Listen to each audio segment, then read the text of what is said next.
A lot of people have been asking me lately, how did I manage to come from 30% of approval rate to the 60 or even 80% of approval rate for my projects? In this video, I will tell you, how did I do it?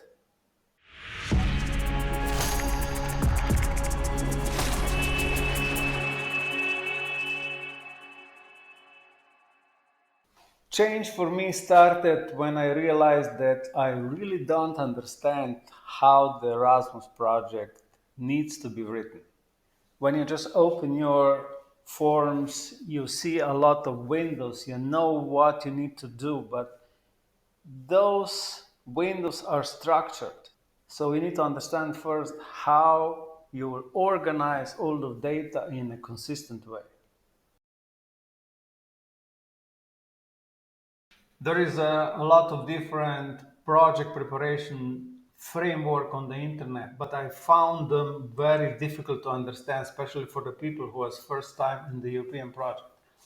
So during my workshop, I found what is difficult to understand, so I prepare my own framework and now explain how do I do it.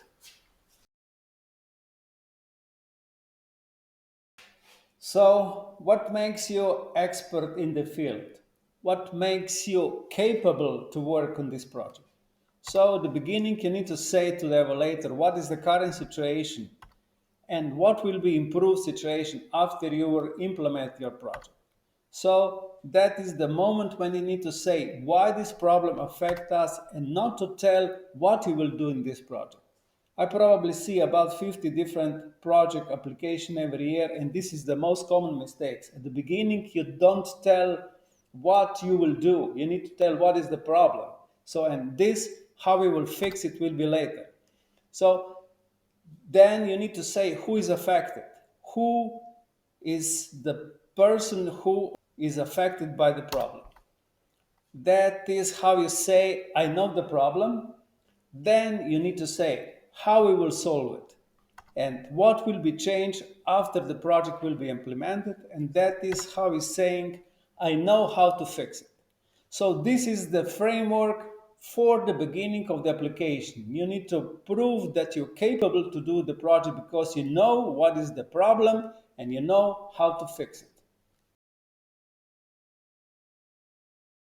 When we are go deeply into the project organization, so this is how you tell why the problem is.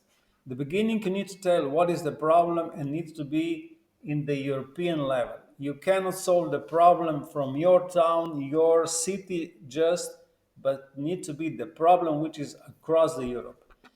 What are the causes for this problem and what will be the consequences for the problem? There is no place in the application to exactly say this, but it will be very beneficial when you tell the complete story of the problem. It is also very important that you need to find evidences from trusted sources that that problem exists. And that is the analysis you need to do before the project is starting and needs to be on the European level. Later you tell who is affected by this. So this is two different models. So first you say who is affected target group and what is the needs for that change. It is also very beneficial to differentiate two different target group. One is final recipient, one is the target group. The final recipient, for example, for the project for bullying, final recipient is a student, while is a target group is a teacher. Why is that? Because you cannot access as an outsider directly to the student, so you need to have intermediate person. This will be target group, which will be teachers, and then the final group will be students. Later, of course, you need to say how you will do this.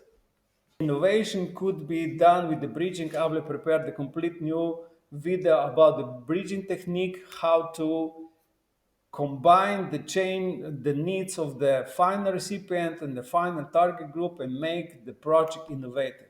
So you can do this approach either with the innovation with some kind of bridging techniques or also with the already known good practices. For example, one good practices could be peer evaluation, for example. So you will use existing practices to do the approach in your project.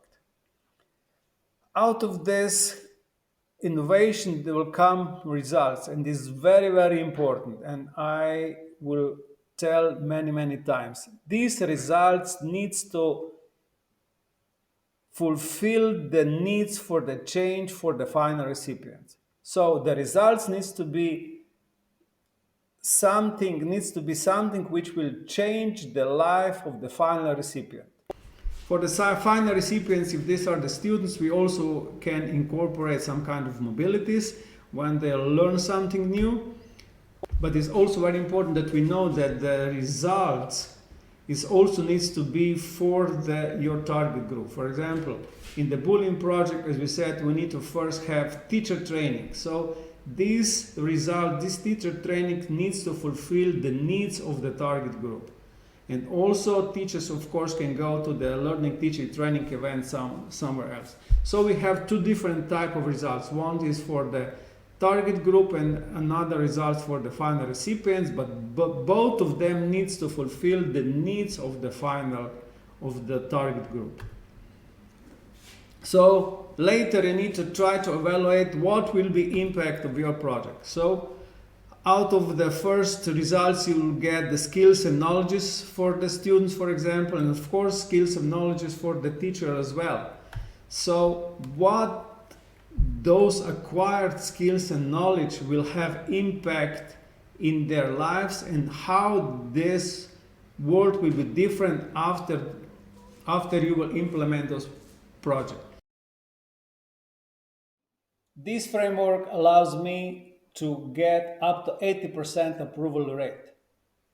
So if you want to get more information, more ideas, more templates, sign up, follow me, because I'm your #1 source for making your project fundable.